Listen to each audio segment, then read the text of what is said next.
Bus stand நீங்க பாத்துருப்பீங்க. இந்த பாருங்க, பஸ் ஸ்டாண்ட் பாக்கிறதுக்கு ஊரு பாக்கிறதுக்கு எவ்வளவு அருமையா நேச்சரா அழகா இருக்கு. ஆனா இங்க பீ தண்ணி தேங்குதுங்க. காவாய் இல்லாத காரணத்தினால் நம்ம ஜவ்வாது மலையில நம்ம பஸ் ஸ்டாண்ட் ஏறி பக்கத்துல பீ தண்ணி தேங்கி இருக்கு. ஆப் பண்ண வீடியோ ஏங்க என்னோட முடிஞ்சது சொல்லிட்டேங்க. உங்களாட்ட முடிஞ்சது கமெண்ட்ல சொல்லுங்க. இப்ப நான் வீட்டுக்கு போறேன். கப்பு தாங்க முடியலங்க. நான் போறேன். பாய். கப்பா கப்பு உருண்டை உருண்டையா போடு. உருண்டை உருண்டையா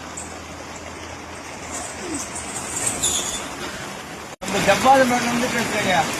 நம்ம ஜவ்வாது மலையில மழை பெஞ்ச உடனே கப்பு தான். அப்படி எதுவும் இல்ல. கடைக்காரர்கிட்ட கேட்கலாம், இந்த இடத்துல எப்படி கப்பு அடிக்கணும் சொல்லுங்க. இடத்துல வியாபாரமே பண்ண முடியல. அந்த அளவுக்கு வாசனை இருக்கு. மழை பெஞ்சாவே எல்லாமே திறந்து விட்டுருக்காங்க. காவா இல்லை, எந்த வசதியும் இல்லை. மழை பெஞ்சா போதுங்க.